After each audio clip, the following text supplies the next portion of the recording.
Hello friends, welcome back to my YouTube channel. इस video में हम इंडिया जीके के प्रश्न डिस्कस करेंगे। तो चलिए शुरू करते हैं। पहला प्रश्न है हमारे पास 147। Chandragupta Maurya's empire extended in the north west up to.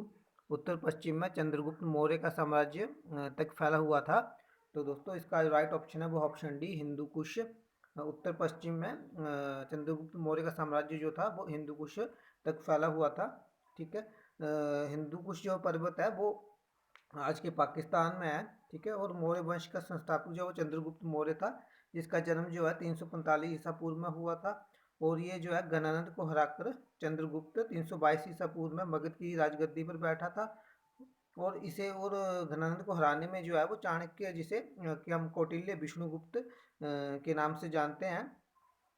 ठीक है। उसने उसकी जो है मदद की थी। वो दोस्तों चाणक्य द्वारा लिखित पुस्तक अर्थशास्त्र है, जिसका संबंध राजनीति से है। चंद्रगुप्त जो है वो जैन धर्म का अनुयायी था और जैनी गुरु भद्रबाहु से जो है उसने जैन धर्म की दीक्षा ली थी। और दोस्तों चंद्रगुप्त ने जो है 305 ईसा पूर्व में सेल्यूकस निकेटर को जो है हराया था। और मैगस्थनीज जो था सेल्यूकस निकेटर का एक राजदूत था जो चंद्रगुप्त के दरबार में रहता था।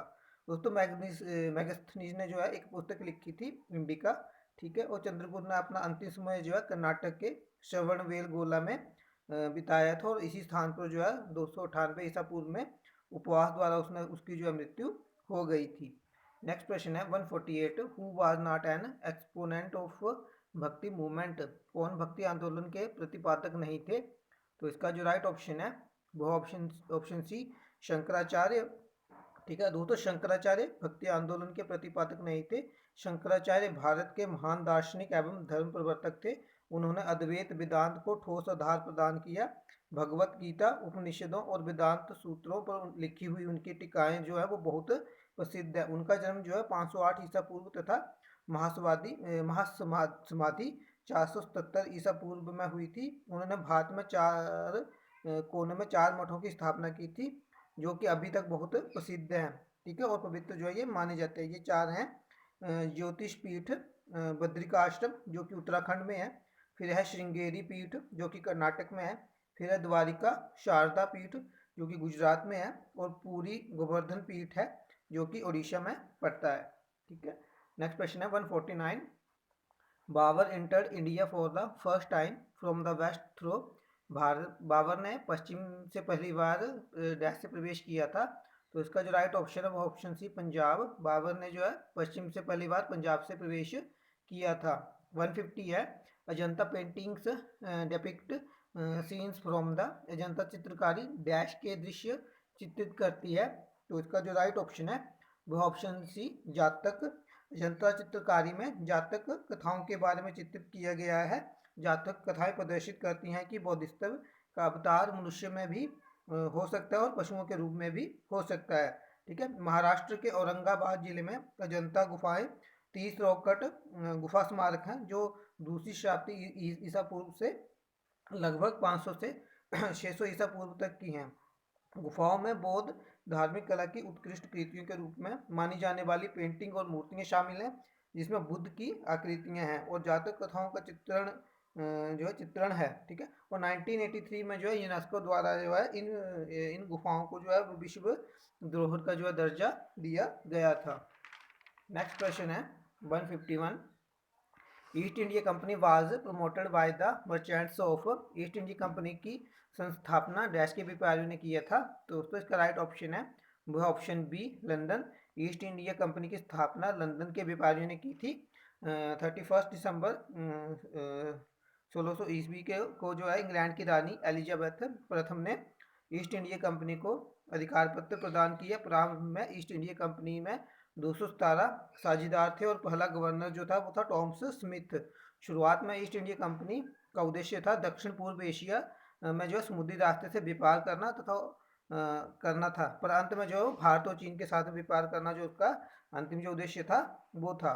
मुगल दरबार में जो जाने वाला जो प्रथम अंग्रेज था वो था कैप्टन हॉकिंस, जो जेम्स प्रथम के राजदूत के रूप में अप्रैल 1609 में जहांगीर के दरबार में गया था।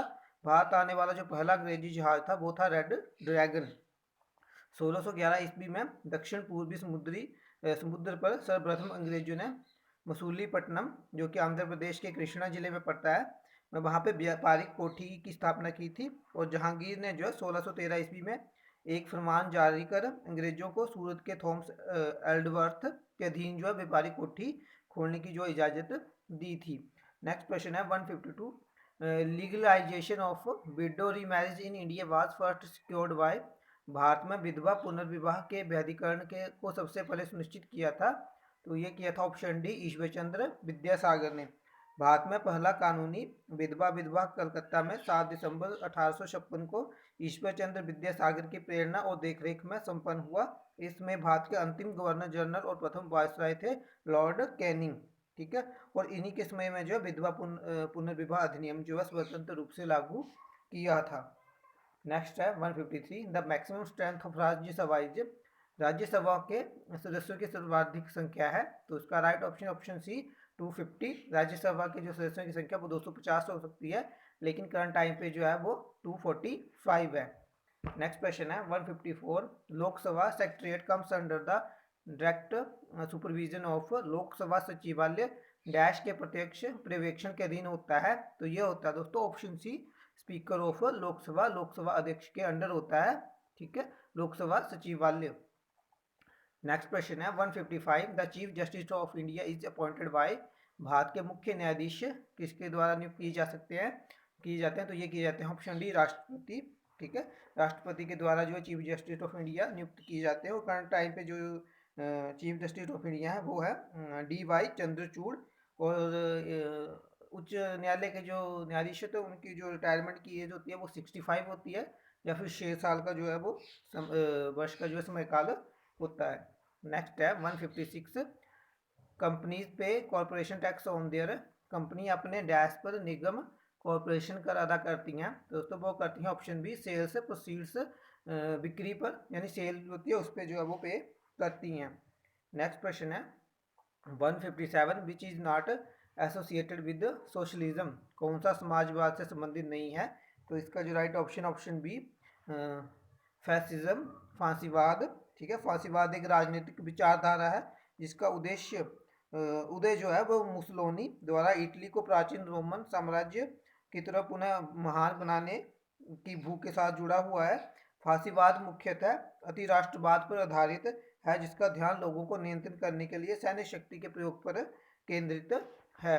नेक्स्ट क्वेश्चन है 158। The crust forms what percentage of the volume of the earth. पृथ्वी के आयतन में पटल का प्रतिशत कितना बनता है, तो इसका राइट ऑप्शन ऑप्शन है 0.5%। पृथ्वी के अंदर के हिस्से को 3 भागों में बांटा जा सकता है। पहला है क्रस्ट, फिर है मेटल, फिर है कोर। ठीक है, क्रस्ट पृथ्वी के आयतन का 0.5% घेरे हुए है, जो कि पृथ्वी का ऊपरी भाग है।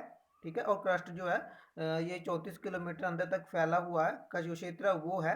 और ठीक है, सेकंड है मेंटल, तो ये है 83% जो है वो आयतन है पृथ्वी का आयतन जो भाग घेरे हुए है उसका क्षेत्रफल जो है वो 2900 किलोमीटर मोटा है। ठीक है, फिर सेंटर में आता है कोर। ठीक है, ये जो है पृथ्वी के आयतन को 16% भाग जो है वो घेरे हुए है। नेक्स्ट क्वेश्चन है 159। The instrument use to measure the atmospheric pressure is. वायुमंडलीय दाब मापने हेतु उपयोग किए जाने वाला संयंत्र है, दोस्तों वो है ऑप्शन बी बैरोमीटर। बैरोमीटर जो है वो वायुमंडलीय दाब मापने में प्रयोग होता है। 160 है। Which of the following is the European country. निम्नलिखित में से कौन सा यूरोपीय देश है, दोस्तों इसका जो राइट ऑप्शन है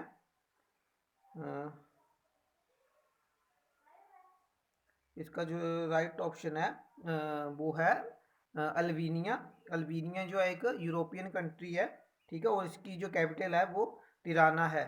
ठीक है, और इसमें अल्जीरिया है। अल्जीरिया एक नॉर्थ अमेरिकन कंट्री है और इसकी जो कैपिटल है वो अल्जीरियस है। ठीक है, और जो लीबिया है इसकी जो ये भी एक नॉर्थ अमेरिकन कंट्री है और इसकी जो कैपिटल है वो ट्रिपोली है। ठीक है, और ऑप्शन सी में वेनेजुएला है, ये एक साउथ अमेरिकन कंट्री है और इसकी जो कैपिटल है वो है कारकस। कारकस जो है वेनेजुएला की कैपिटल है। 161 है। Port Louis is the Port Louis is the capital of. Port Louis dash की राजधानी है, तो इसका जो राइट ऑप्शन है वो है option C Mauritius. Port Louis जो है वो मॉरिशस की राजधानी है और मॉरिशस जो है एक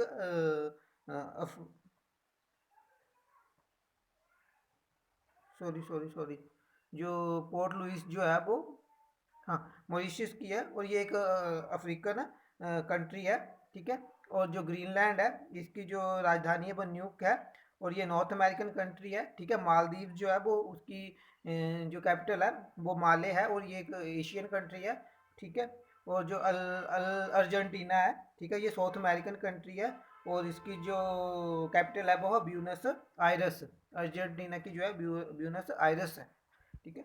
दोस्तों नेक्स्ट प्रश्न है और लास्ट प्रश्न है इस वीडियो का, 162। The international airport in Tamil Nadu is, Tamil Nadu का अंतर्राष्ट्रीय हवाई अड्डा है। तो दोस्तों इसका जो राइट ऑप्शन है वो ऑप्शन डी, मीनाम मीनाम्ब कम्बम बकम्बम, ठीक है। तो इसका जो डी जो है वो राइट ऑप्शन है, मीनाम्ब कम, ठीक है। और दोस्तों जो ये तमिलनाडु के चेन्नई में है, ठीक है। और जो पाल्म है ये दिल्ली में पड़ता है एयरपोर्ट, ठीक है। जो दमदम है ये कोलकाता में है, और जो सांता क्रूज है वो छत्रपति शिवाजी एयरपोर्ट जो है वो सांता क्रूज में है, मुंबई में, ठीक है। तो दोस्तों ये थे कुछ प्रश्न आज की इस वीडियो में। आई होप आपको वीडियो अच्छी लगे। अगर आपको वीडियो अच्छी लगती है तो इसे लाइक करें, शेयर करें, और मेरे चैनल को सब्सक्राइब कर लें। नेक्स्ट वीडियो में मिलेंगे, तब तक के लिए गुड बाय, जय हिंद, जय भारत, जय हिमाचल।